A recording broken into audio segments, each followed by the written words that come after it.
Hey there, beautiful soul, and welcome back to the Crossing from You to You podcast. I'm your host, Samantha Dorita, also known as Miss.Mindful on social media.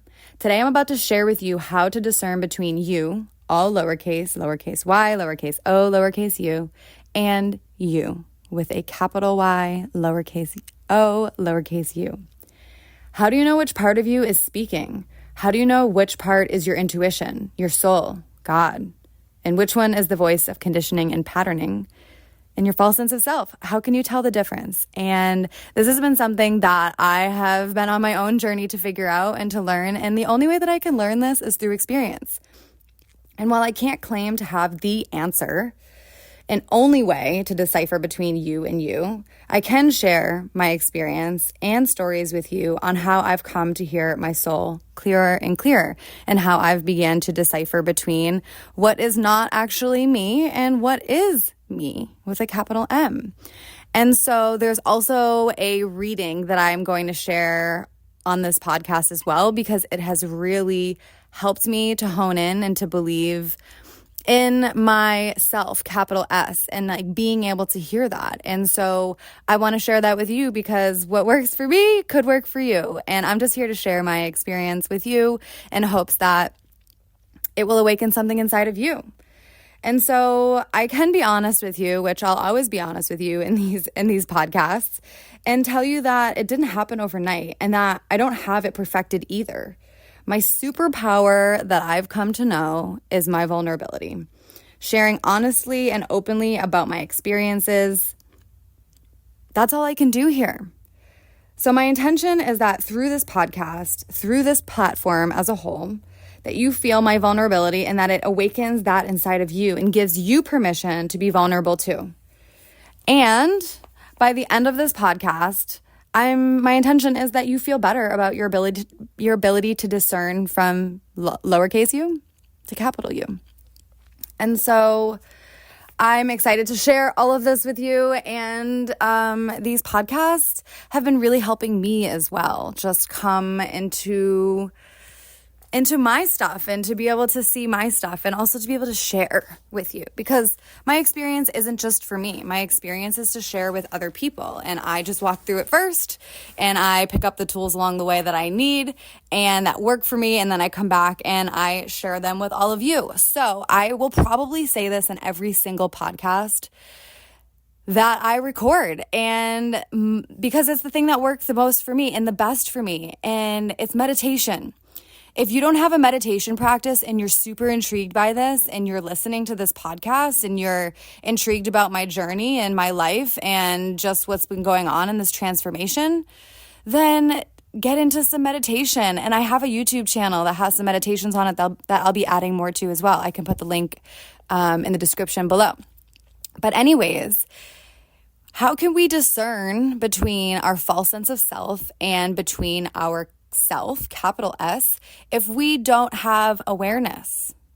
And how do you develop awareness? For me, that was meditation. So starting to develop a meditation practice that works for you, using guided, using silence, using breath work, like using whatever works for you. Maybe you have to go and meditate with other people in order to feel like you're meditating, or you need somebody to guide you. Like, it's whatever. The thing that holds people back the most in meditation is the fact that they think that they're not doing it right and that there's only one way to do it, when in fact there are an infinite amount of ways to do it, and it's really just finding out what works for you. So just giving yourself those experiences and different methods and different explanations, and just really doing the research for yourself and seeing what works for you, because what works for you is what's best for you, not what works for everybody else. And so meditation, if you don't have awareness and you're not aware that you have awareness, then you can't use it to decipher between you, lowercase, and you, capital Y, right? So having this awareness is super important. And for me, it all started with meditation practice. So for me, meditation started out as just meditating, right? I just wanted something to chill myself out, to be calm.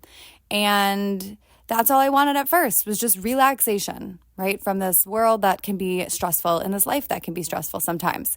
And eventually it just continued to get deeper and deeper and deeper and deeper for me. And I do believe that there is no bottom to this, that this will just continue to bring me into the depths of myself.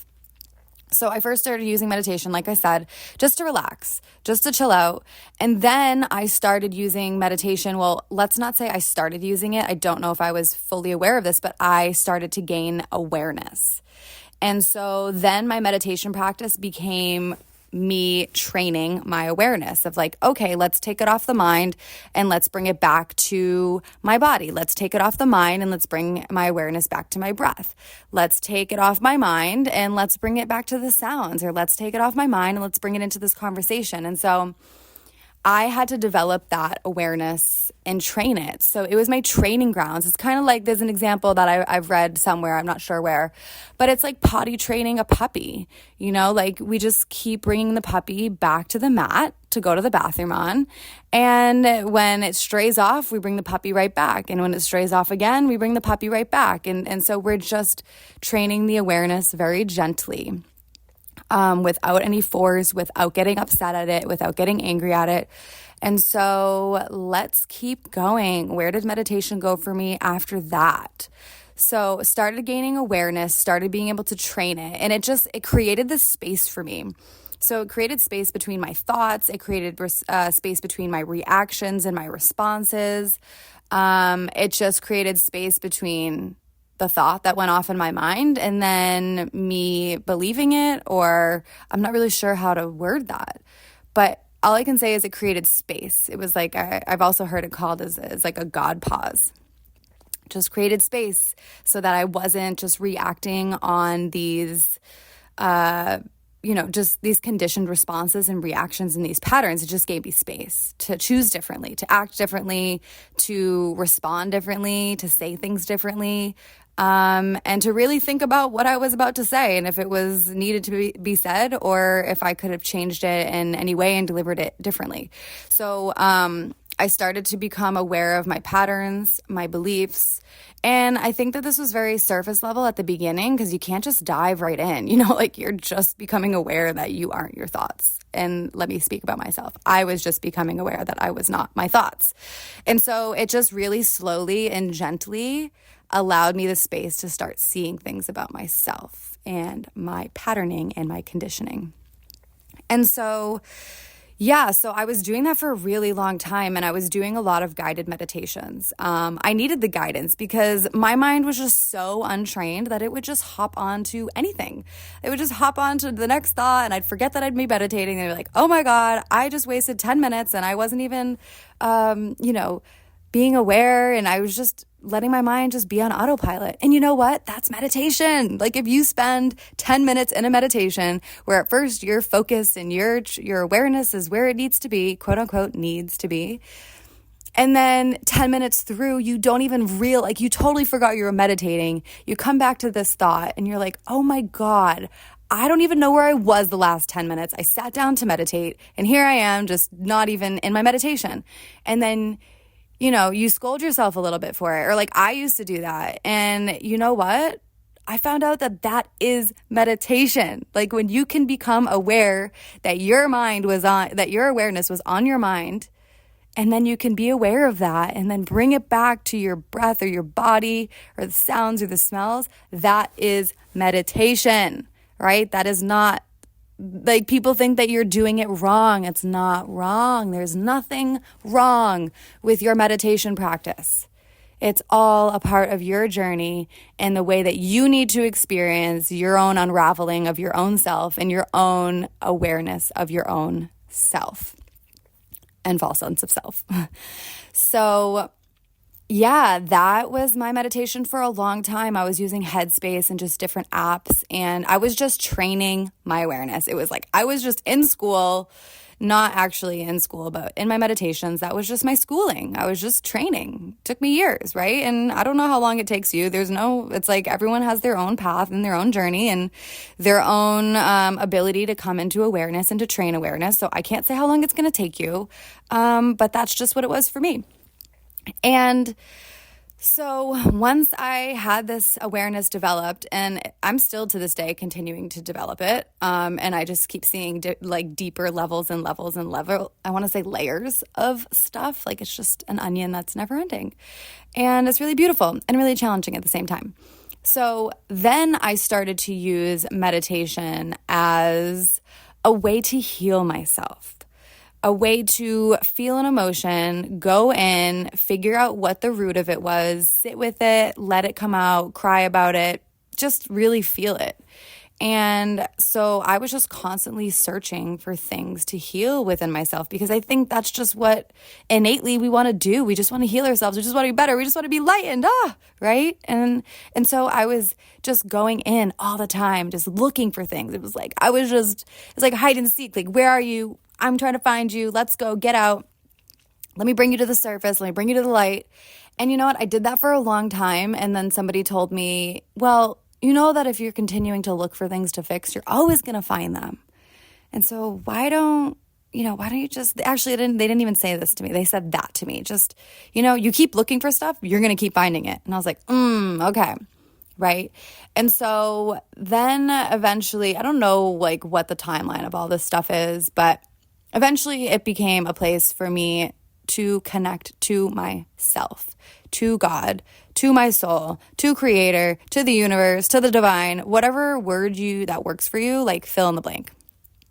And so I remember reaching out to my guru. So if you haven't listened to my first episode, I talk about my guru, who was my professor in college, who I just was like, what do you have? I need it. Teach me. And I was like, hey, I don't really know what the difference between prayer is and meditation, because when I get into my meditation, I just want to pray and I just want to talk and communicate. And my professor shared with me that prayer is where you are communicating with source, where you're communicating with God, with yourself, capital S. And meditation is where you're listening and you're receiving. And so that was really eye-opening for me, because I was able to see like, okay, I pray and then I listen, because I was just mingling the two together. I was merging them together. But you know what? Your practice is your practice, and you could do whatever you want, and there's nothing wrong. There's no right way to do it, no wrong way to do it. But this really just made sense for me because I was getting confused. So reaching out to my professor was just a lot of clarity for me. So then I started using meditation as a way to communicate with God, and to listen to God. So I would pray and then I would sit and meditate and listen. And so, so let's just recap. I used meditation at first, or my meditation practice was just to relax and to just chill, and to settle myself. And then it was a way for me to create space and become aware of my thoughts and train my awareness so that I could do all the rest of the work that would come to follow, that I'm still doing. And then I use it as a way to heal myself. And I used it so much that I just was healing all the time. And it was never ending until someone was like, hey, like you keep looking, you're going to keep finding. And then it was my communication and my portal to connect with myself, to connect with God, to connect with source. So I'm just going to stick with a couple of these words. Like if I say self, I'm referring to God. I'm referring to like my highest, most authentic version of myself. I do use God, so that is a word that I will use in here. I might use creator, I might use source, I might use divine, but I see myself just saying all of them every time. So I'm just gonna, whatever one comes out, they're all the same thing for me. Just want to let you know that. So developing a meditation practice for me, in my experience, is really how we start to discern, how I started to discern from me, lowercase m, to capital me, capital M. And so I've had many experiences where I'm like, what part is me right now? What way should I go? And that's your own experience to experience, right? You have to have your own experience, and it's a whole inner thing. So I can't really explain what goes on inside of me and that working for you. I can only share my experiences and what has worked for me. And so I'm just thinking of one time that was really obvious and I didn't listen. So I don't know how far I want to go into this, but like I shared before, my superpower is vulnerability. So here it is. Let's just put it out here. I did share in my first podcast how I got into this relationship that was just really, really not good. So I was at a festival. I used to go to music festivals and I would do, some drugging there.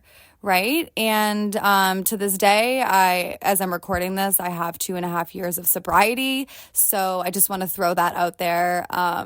That I'm no longer using these substances. And this actually wasn't a substance that I used often, but I would go to festivals and that's where I would do some drugs. And I met this group of people. I was there with one of my girlfriends and we met this group of guys and we were just having such a great time. And, there was, I feel so much coming up in my body of like not wanting to share this because of fear of judgment of what people will think of me. Well, I'm here to share all of me and this is just part of my story. And so I'm going to allow myself to feel that and really just put my junk out here because my junk is actually what has turned into diamonds. So, excuse these pauses here.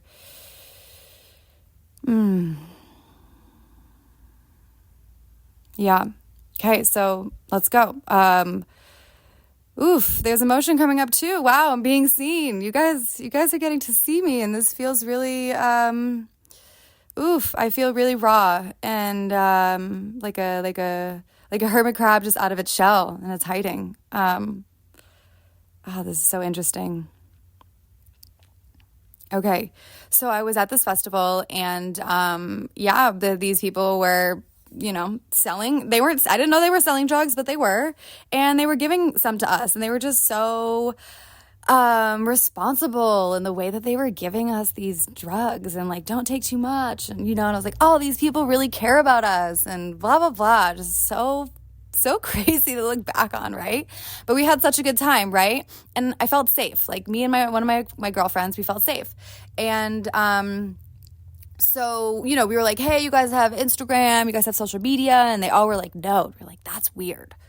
They don't have social media. So anyways, we ended up sharing the whole time at the festival with them. It was really fun. Had a great time. And I took a liking to one of the guys. And so let's fast forward. I went back home to Massachusetts. I was in a different state for this festival. And I finally got all of their names and I looked them up because something inside was like, look them up. I looked them up and they all had mug shots. Like the one that I was interested in had just gotten out of prison. Like, what? Right? Just this innocent, good girl just ready to date this person that just got out of prison. Right? There's a whole other story and role that I was playing behind this, and I didn't realize it until I started going to therapy.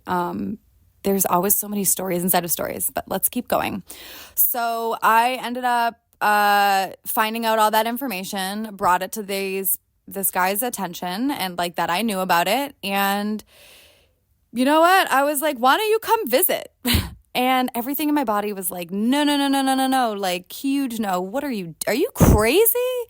You're just like this good girl, your teacher, you just have your head set on straight, clearly not really. And everything in me just overrided that. And that was so interesting because wow, it's so clear. Like even I still remember where I was sitting on my porch and I was like, yeah, come. And I knew everything inside of me was like, don't do it. Anyways, I did it. And so we were together for, let's say, a month, and it was probably the most toxic thing. This person was from a different state. They ended up relapsing on heroin. Like, I didn't even know that they were a heroin addict, but I guess before they went into prison, they were a heroin addict. This story is just so wild, and I don't even recognize myself in the story.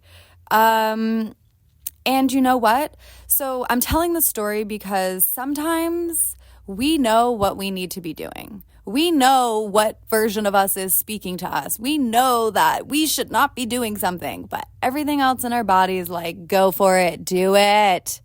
And you know what? I do not regret this decision whatsoever, even though like it put me into a huge tailspin I started going to therapy.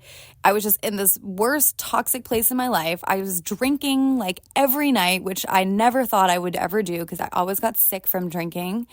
And it put me into Al-Anon, which is a space for people. It's kind of like AA, but it's for a family member. So it's like, say your boyfriend is a addict and you need support. Like, you're not the addict, but you need support. You go to the support group, and it's a 12-step program, just like AA, just like Marijuana Anonymous, just like Narcotics Anonymous, just like all of these different programs, like Overeaters Anonymous, whatever.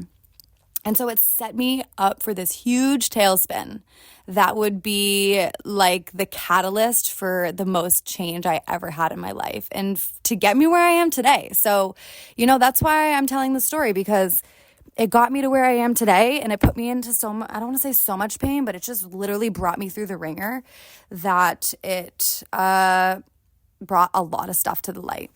And so if you're in a position where you know that you should be doing something else, and you know that this decision that you're about to make isn't the right one, all I can say is just have grace with yourself. Sometimes you need these experiences to really, really, really know. It's just like you gotta, what's the word for it? It's like you got to fail sometimes so that you know that, okay, I shouldn't do that. Even though like in your mind, you know that you shouldn't do that. And in your soul, you shouldn't do that. Sometimes you just need the experience to be like, yep, okay, got it. Don't need to do that ever again. And sometimes it's just what your soul needs. And so spending too much time really thinking about, is this really me making this decision? Is this the best thing for capital me? Or is this just my false sense of self playing? Is this just my roles playing? And I feel called to dive a little bit into the role that I was playing that I didn't know I was playing until I started going to therapy, which I shared a little bit about in my first episode.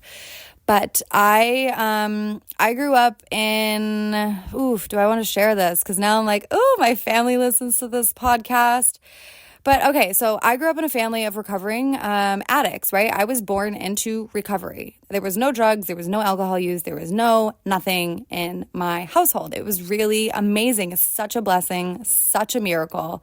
And so I just started playing the role of savior. I was a little kid, and, my parents were newly, a couple years sober, and I just thought I could save everybody. And I just started playing that role as a little kid. Like, if I do this, then my mom will be okay. And if I do that, and then everybody will be okay. And I just started playing this like martyr, like this savior.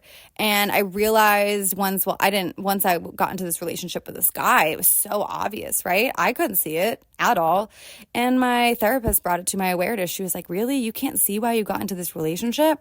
And I put it all together, and I was like, oh my gosh, I've been playing this role. And I was, for so long, I'm like, oh my God, my relationship with, my parents, my relationships with people, my job, like I just, like there's this innate desire to save and to nurture and to heal. And I was doing it in spaces that were not healthy for me. Like, I just wanted to save this guy. I just wanted to be like his, I don't know what his great story, this great story. Like, we started from the bottom, and he just got out of prison, and like, I'm going to save him, and I can heal him. And I saw it in my friendships. I saw it in my work. I saw it everywhere. And I was like, oh my gosh, wow, I just woke up to a role that I was playing, and it was really challenging to wake up to that. So again, that was through like discerning me versus me. Like, I didn't listen to myself, capital S, in that moment where everything was like, don't engage with this guy. And the other part of me was like, let's do it. We're going to save him. And so that was that whole situation. And I share this because that whole situation helped me awaken to one of the biggest roles that I was playing in my life, in every aspect of my life. And so discerning between you and capital U, it's okay to like, I don't even want to say make mistakes. Everything is so scarily perfect, if that's even a word. Everything is so damn perfect. And there's no way, there's not even a potential that you could mess anything up. Everything you do is perfect. Every decision that you make is perfect, even if you know that it's like not the quote unquote right one that you should be making. It's exactly what your soul needs. Okay. So yeah, that was an example of me not listening to myself. But it awoke in me to a crazy big role that I was playing. Other stories. So let's move on to some other ones where just I had been meditating for years at this point. And I started to hear things, and I don't want to say I hear them with my ears. It's like my whole body just knows something. And it feels so true and it rings so true inside of me that I know that it's me. And again, you come to this on your own through your own experience and through developing your own awareness and then awakening to all these different parts and pieces inside of you. And it's a really beautiful process. And again, I don't have the answers for you. I don't have the answers on here. I just have my own experience and sharing my experience with you. So another moment where I knew, and I shared this in my first podcast, was when I knew that I needed to get sober. I just needed to get clean. Like I wasn't in the dirts. I wasn't in the dumps. I got off the path of addiction a lot earlier than a lot of people that you might have in your mind that you're thinking of that are addicts or that go to AA or Marijuana Anonymous or Narcotics Anonymous or all of those different programs. I got off the elevator before it went down. And so that was a moment in my life where my whole body was like, get sober, stop using everything if you want to do God's work. And then another moment that I had that I knew was me, capital M, was when I was told to move to Costa Rica and make that decision. It wasn't even a decision. It was like my whole body just knew. And again, I wasn't told anything. My body just knew, right?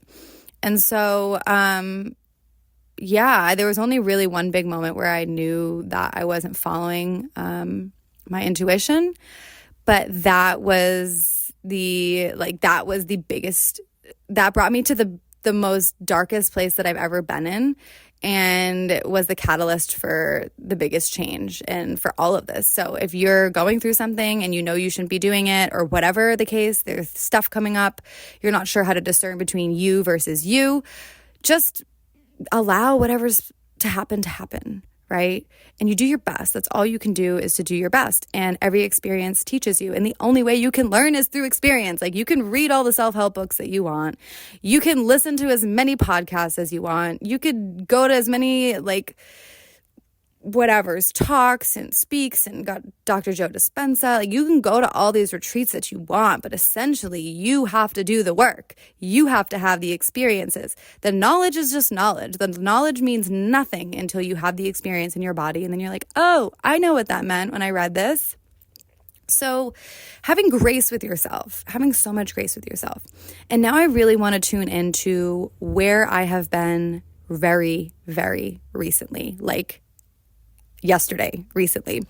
And I enjoy creating here's a belief. I believe that I have to go through my own experiences, and then I have to be really far on the other side of them before I can come back and share my experiences with you, and like the wisdom that has come through and all of the stuff that's coming through, because then I have validity, and then I'm more valid. And I have more credibility in my story if I'm very far on the other side of going through this challenging and difficult time where I'm trying to discern between me and me. But you know what?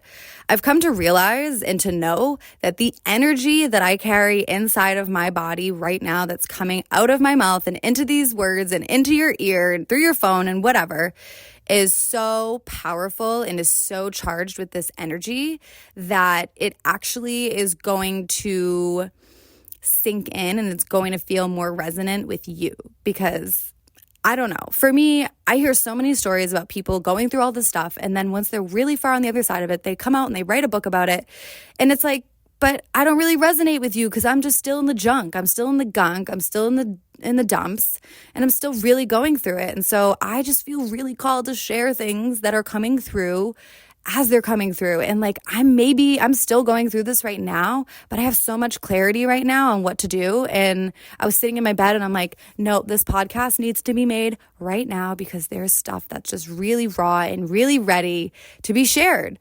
And so, yeah, here's all this energy that wants to come through. So let me share with you. I have been in Nosara. So I just moved to Nosara about 6 weeks ago. And the first week was very challenging. I'm like, did I make the right decision? I don't really know what's going on.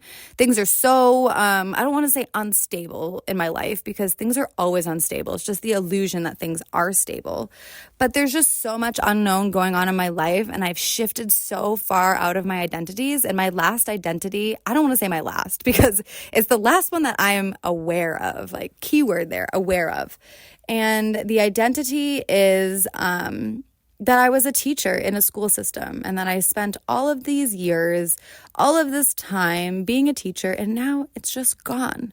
And you know what? It's not gone. I'm just never teaching in a school system again. And I started my own business as an awakening coach. And so bringing through people through the crossing from them to them, lowercase t to capital T, through their false sense of self to who they truly are. And so I'm in the process always of figuring this out. And I don't want to say figuring it out, just experiencing it. And so I'm here to share it with you. So I have been receiving these messages. And again, they're not messages that come through in my body of like some random voice just coming in and saying, you should do this, you need to do this, and here's your next step. I don't know how to describe what they are. They're coming from somewhere else.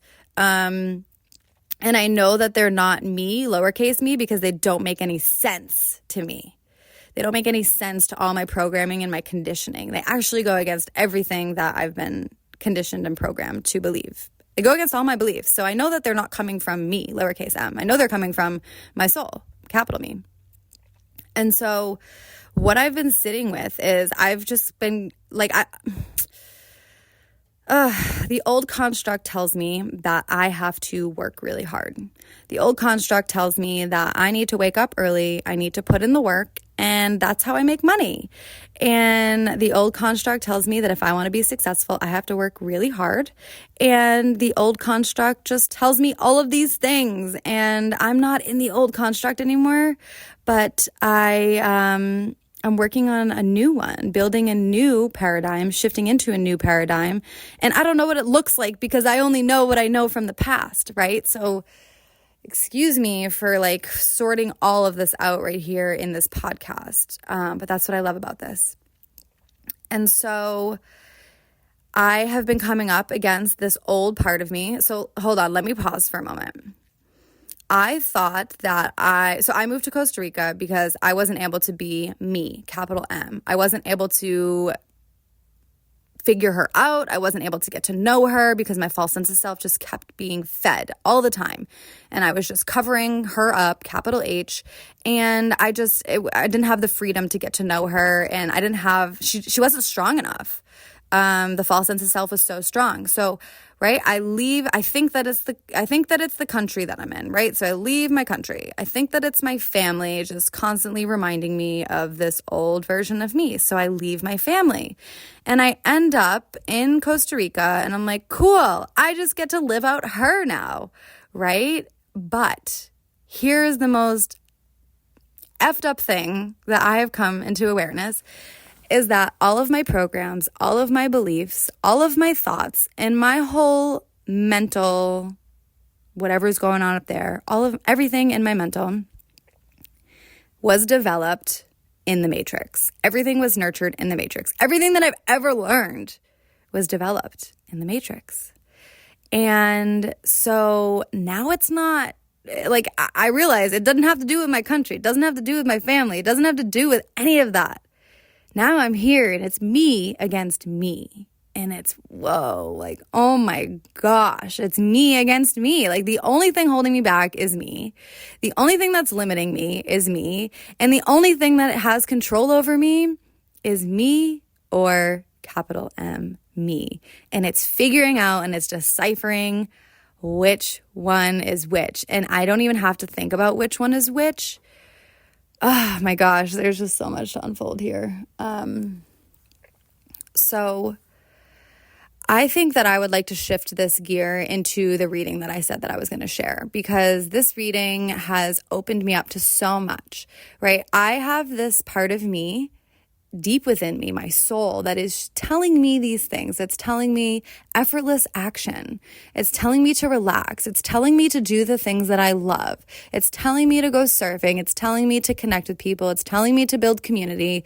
And it's telling me that when I'm inspired to create, right? When I'm inspired, create content. When I'm inspired, create a podcast. When I'm inspired, create, right? And this other part of me, this old construct, is like every morning is like, we need to do this and you need to do that. And why didn't you do that? And you should have done that. And you're not worthy of this. And I can't, you're so lazy. And what do you think you're doing just living this life? You need to be working. You need to be working. You just need to do. And it's just like, it's driving me insane, right? And I'm having trouble because some days I'm in this version of myself, capital S, where I'm just like, yeah, let it flow. Let everything come to you, girl. Everything's coming to you. You really don't need to do any work. It's all effortless action. It's all that Chinese proverb or that Chinese concept, Wu Wei, just effortless action, non-action, inexertion. And it doesn't make sense to my American mind that I could achieve success through not over-efforting and exerting myself, and that if I just make these decisions and I put myself in the places where I need to be and like the things that I love to do and around people that I love, then everything will just fall into place, right? So that's how I know that this message isn't coming from my false sense of self, because it doesn't make any sense. And I've just been battling back and forth. Some days I wake up and I'm just really upset because I'm like, you're not doing anything. You need to be doing something. And like, just do. It's just that American Western way of acting and being and doing. And honestly, I don't know anything differently, right? And so it's really hard to shift into this other part of me that's the truth. That's like, hey, this is how it's done. And like, this is how you're going to be wildly successful. And follow me. Like, I've never led you anywhere that was incorrect. Like, look where you are right now in your life. You know, I woke up this morning and I just get on my knees and I pray. And I was talking to myself, like the lowercase s and the capital S. They were having a conversation out loud. And it's like, she was like, I've never led you anywhere that was wrong. Like, look where you live. Look at your life, you know? And I'm just crying. I'm like, I know. It's really scary to trust you. And like, I don't know anything different. And then in the same time, you know, she's consoling me, like, you don't know any different, and it's okay. Have grace with yourself. Like, allow yourself to feel this. And so I've just been in so much discomfort, and I'm gonna get to the reading soon, but more is coming through. So here is something that I've recently picked up. When I am feeling discomfort, that is a sign that I am fighting my capital S self. It means that I am blocking the flow of her. And when I actually take the time to sit in this discomfort, so much wisdom comes through. But it comes through after about 30 minutes of crying and rolling around in my bed, like, what am I doing with my life and what's happening? Right? So, and then every time I get through that discomfort and I'm on the other side of it and the wisdom just starts rolling through my pen and starts talking to me, I'm like, why don't I sit in the discomfort more? You know? And it's like, I'm just afraid of it, right? I could be honest about that. Like, how am I supposed to let go of everything that I've ever known and open up to something that I don't know, but is my true essence? It's just, I don't know, like the paradox of it is just wild. And I'm experiencing it right now. And so yesterday, let me just do a little storytelling here. Yesterday, I woke up early in the morning, just by myself, no alarm clock. And I was like, we're going surfing. So I go surfing. I know that my whole body is so tired. Like, I've been surfing every single day, sometimes twice a day. My body's tired. I'm heavy. Everything's sore. Don't go surfing. And I'm like, let's go surfing. Like, I don't want to sit here and sit with myself all day, you know? So I get into the water. The water's crap. The waves are crap. I paddle in after 10 minutes and I end up seeing this guy on the beach who I've met maybe once before, just not deeply, just met. And, you know, they were like, how was the waves? How was the ocean? I was like, it's not that great today. I was only out there for 10 minutes and I paddled in. And I was like, I should have listened to my body. My body just wants to stay home and chill. And he was like, well, why don't you just go home and relax and rest? Like, how does that feel? And I looked at him and I was like, I feel like crying. And I started crying to this almost complete stranger. And it was like, wow, what's coming up for you? And it's like, I just don't want to go sit in the discomfort of whatever's here and present for me. I have this new business and I feel like I should be working all the time. And that's the only way that I'm going to be successful. But I have this other part of me that's telling me to chill and just to relax and to do nothing, like sit at home and sit in your discomfort and do nothing. Because in this nothingness is actually all the lessons that I need. And in this nothingness is actually my soul trying to communicate with me and to show me things and to teach me things. And so I came home and I just bawled my eyes out. And I grabbed a pillow and I sat out on the deck and I just laid there for 3 hours and I did nothing. I watched the butterflies, I watched the dragonflies, and it just, it felt really good.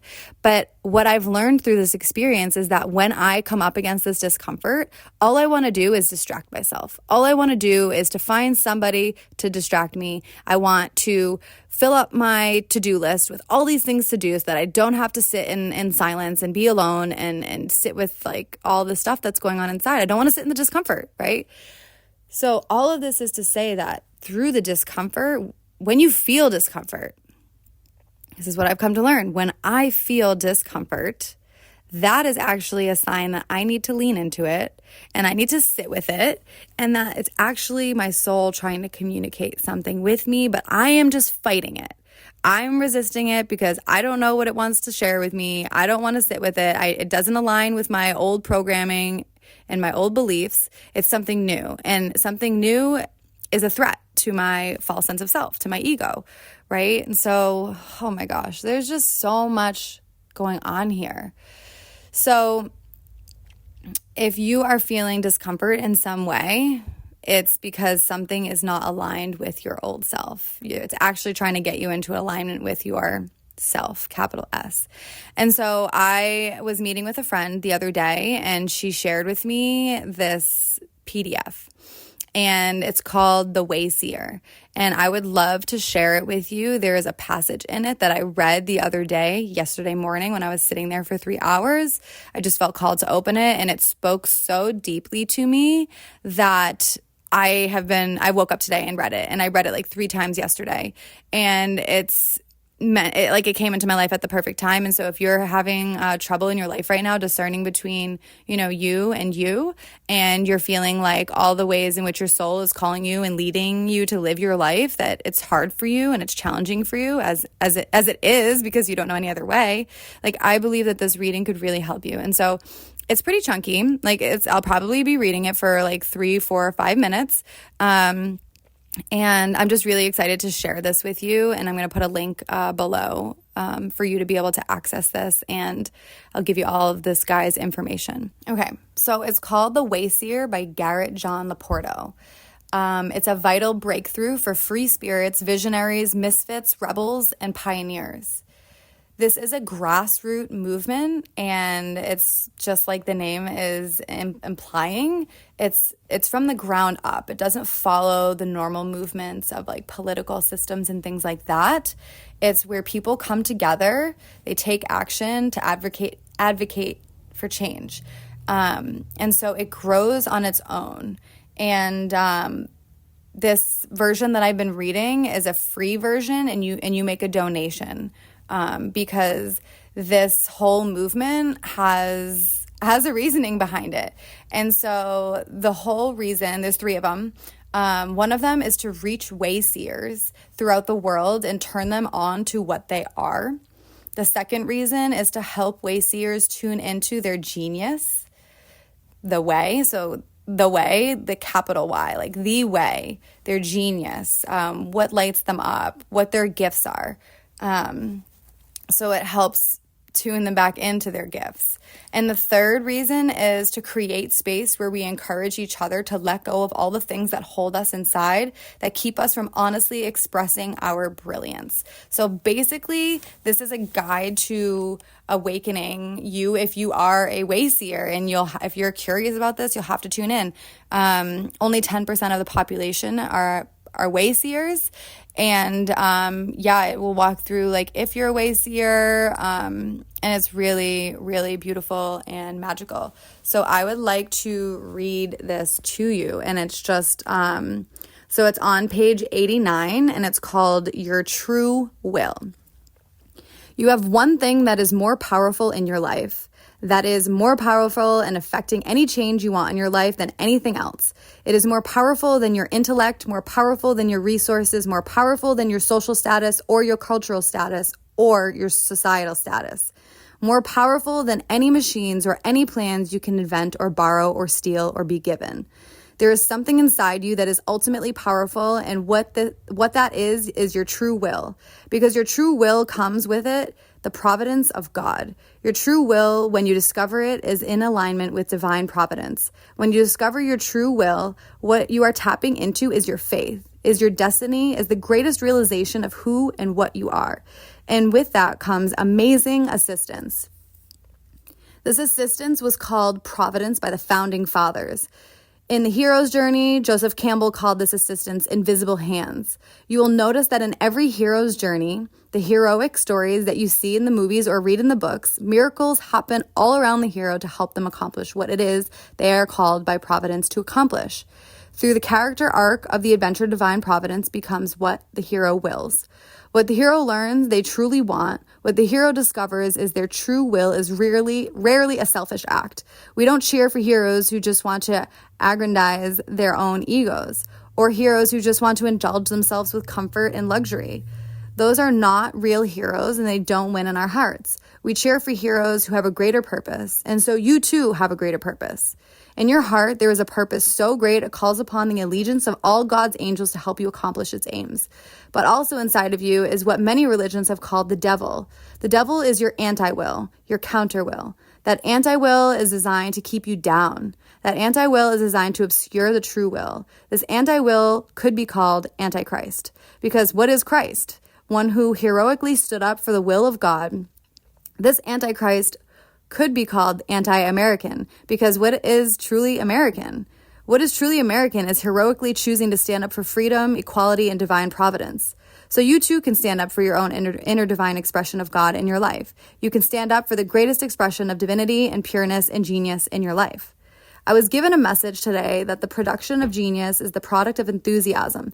Enthusiasm means to be infused with spirit, to be filled with God. When you accept your true will, you become enthusiastic, and the spirit makes you unstoppable. When you choose your anti-will, your counter-will, you are mercilessly punished, because then you are fighting against your true will. You are fighting against your very self, capital S. Your power is strangled and cut off at your own hands. Who introduced into your life this counter will? Who gave you your anti-will for you to accept? We may want to blame our parents, our guardians, authority figures in our earlier lives who taught us that it was not okay to be the way we were, that it was not okay to trust our hearts, that it was not okay to trust our true will. We had to learn all those rules of good judgment, and we had to exercise this good judgment at every turn to please our guardians. However, that good judgment often had nothing to do with what we were called upon by our hearts to do. Good judgment often has nothing to do with our heroic journey, but more to do with how society wants us to behave, how society believes our behavior should be controlled. Today I say to you, you are an adult now. Those people who told you that it is not okay to do what you want to do, that it is not okay to trust your true will, they are gone now. They may still be living, but you know better now than to still adhere to their authority. When you give someone outside of you authority over your heart, over your true will, you are actually giving someone authority over God inside of you. There should only be one authority inside of you, and that is God. And in giving your heart to your highest destiny, to your highest calling, you are allowing incredible power to come through you. The tools in this book are designed to help you dissolve the anti-will in you, to help you relinquish that anti-God in you. Following these principles will systemically show you every block you have to the expression of your purest, most divine will. In many of the ancient religions, there was this concept of fate. The great heroes had a fate. And I'm just going to skip over a few of this, a few paragraphs. There is a great dance happening in our world, happening in our universe, and that great dance involves us. You are an important, precious, irreplaceable aspect of God, and your part in this great dance is irreplaceable. We need you to play your part. Without you, without your piece, the entire song is so much less. So we need you to exercise your aspect of the great will, but the only way you can truly accept your great will is to endure the process we lay out here to extinguish your anti-will, your counter-will. The anti-will and the counter-will declare that there are rules and laws and worldly things that have authority over you and your heart. Once it was your parents playing that role, then it was school authority figures or some other authority figures in your life. It may have then become bosses or the law. Then it may have become leaders or state or industry. Now it might just be a set of beliefs that you enforce on yourself. You have believed some things for so long that you don't even think to doubt them. You do not even question them. But some of these unquestioned beliefs may be in opposition to your true will. So sometimes when you are called by your true will to do something, it is like you are stopped at the edge of a diving board. Your true will says to dive into your destiny, dive into your fate. But then there is something that will not let you. It says no. You may be threatened with ideas of grave punishment for trusting your true will by beliefs you internalized at a young age, and this causes tremendous anxiety. But there is nobody who truly has the authority to say no to you anymore. Only you. There is something in your mind saying no, and it is your super ego. Your super ego is the conglomeration of all the things you have been taught and told are right and wrong. We need to be aware of what those things are, otherwise we become dysfunctional in our greater culture and society. If you want to be functional, you have to be aware of what others expect to be right and wrong. You have to be aware of what the rules are. That does not mean that they have any authority over you, and that is where the question of will comes in. Everyone who you see as superior to you, every rule that you see is superior to you, every teaching that you regard as being somehow superior to your own inner wisdom, to your own inner connection with truth, yields this illusion of authority. And the problem with the illusion of authority is that it takes your connection with God through the heart and replaces it with a belief in a false God from some external device, some external person, some externally learned rule, some idol that we start worshiping over our own inner truth. Then that person or teaching or situation can be used to crush our true will. It can live in our minds and hijack our lives, acting as an anti-will, costing us years, decades, even a lifetime of suffering under a fraudulent belief that our true will is wrong, that what your heart begs you to follow is wrong, that somebody else knows better than the voice for God inside of you. Look around at your life and your world and notice the state it is in. Does what you see bring you endless joy? If not, then there is some outer authority running things in a way that is counter to your true will. Eventually, if you get frustrated enough with this fraudulent authority, you will realize you do not need it anymore because you know how to run things better than whatever this is. Every day, you are making countless choices about whether to trust your own inner guide, your own inner will, or to trust some sort of external authority. And every time you trust that external authority, that anti-will, you are stripped of your peace. You are stripped of your feelings of well-being because you are no longer in charge of your own life and the entity that is in charge. You do not trust. You know this anti-will is something outside of you that does not really care about you or anyone else because it is not truly alive. It is a dead relic that our consciousness makes appear to be living. That relic cannot save you, but when you trust your inner divine guidance, when you trust your heart, when you trust your passion and your enthusiasm, then you are deeply, deeply protected. Waves of peace flow over you.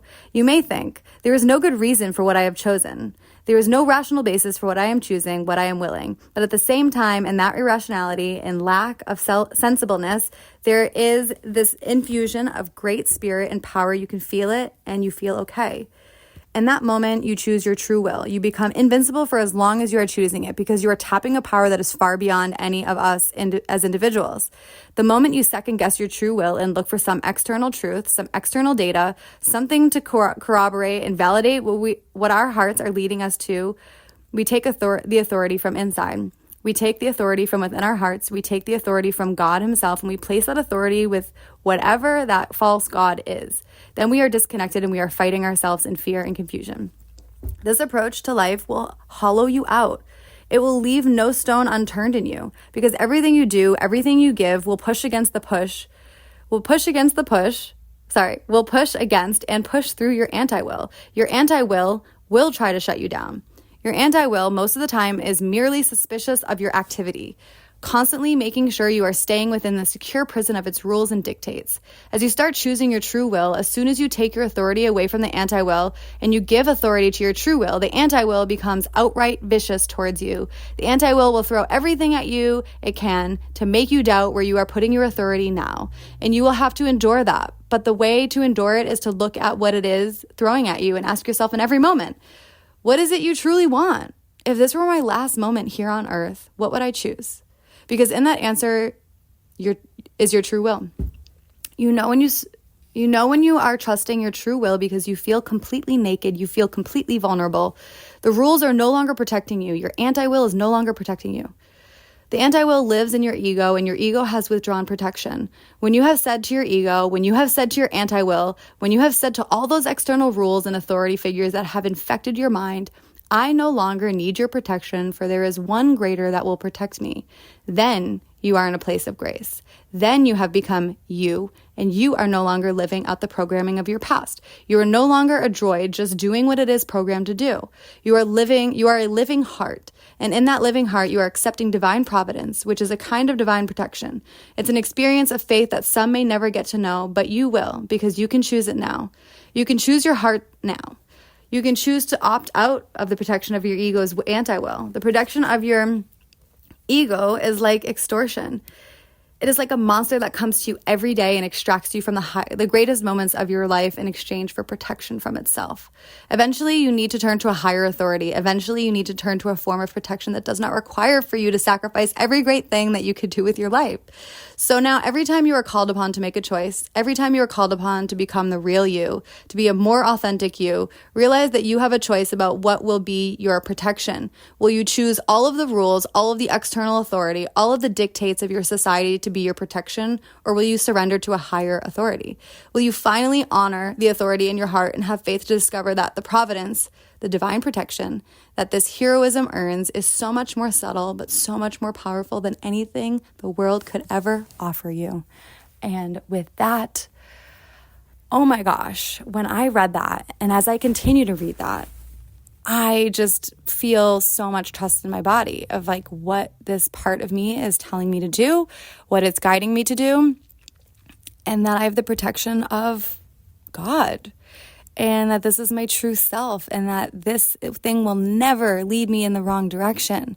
And it's just crazy, this illusion of this false sense of self, or that which this PDF or this book is calling the anti-will.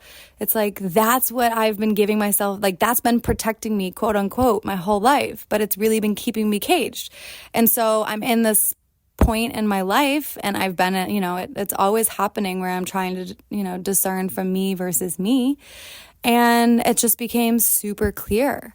And it's like these little things will pop up into your life, and they're like, quote unquote, pop up into your life. No, they're perfectly placed in your life. And somebody's telling you about this PDF perfectly. And if you feel called to read it, go read it. I mean, it's a little bit lengthy. I think it's 317 pages. But if you feel called to keep reading after the first 30 pages, then you're probably a Wayseer, and you probably need to read it. And I haven't finished reading it. But I keep chipping away a little bit at it every day. And so all of this is to say that if you're trying to discern between you and you just have to experience all of this for yourself. You can't be seeking answers from outside external forces and people and places and books and things like that. I think those are a great start. But essentially it all comes down to you and you needing to do the work and you needing to have the experience. And so I just pray, as I pray for myself, that you have grace with yourself, that you are tender with yourself, that you don't know any other way. You don't know what you don't know, and that's okay. I'm just so grateful that you're open, and I pray that you're open to really trusting in yourself and just really strapping in for the journey, in that reading that I read from. It's like the anti-will just come in and try to say that you need it. You need protection from it. Like, give up all your hopes and your dreams and these things that are calling you towards them, and just come back home. Just come back home to your safety. That's really just keeping you caged in. It's keeping you tethered. It's keeping you bound. It's keeping you limited. And I just also want to say in here that this is nobody's fault. This whole illusion of all of this is part of our process. using all of this to help ourselves awaken. So meditation, let's come back there. Meditation, start training your awareness, right? Start becoming aware of all of this. Start becoming aware of all these parts of yourself. And just know that even if you distance yourself from everybody, like I'll share a podcast about how I went into exile for 2 years. Even if you exile yourself, like you're still there with yourself.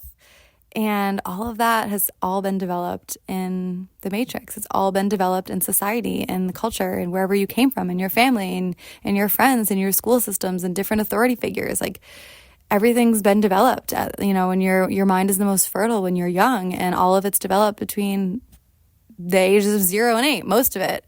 And so just being gentle with yourself and just really, really, really, really, really being gentle with yourself. I need this reminder all the time because I just want to be free. I just want to be enlightened, right? And it's just, all of it's perfect and all of it's part of our process, and all of our processes are really different.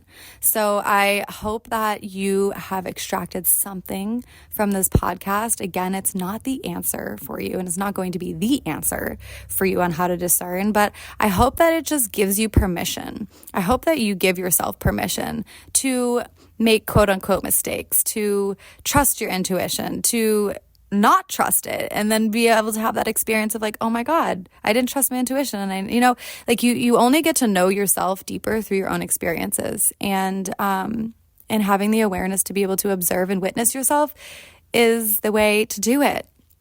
And so I'm just so grateful that you've been on here for an hour listening to me wherever you are. I'm so grateful that you're here, and I'm so grateful that you're interested in all of this, right? I'm in the midst of this journey, and I don't know, I think I'll always be in the midst of this journey.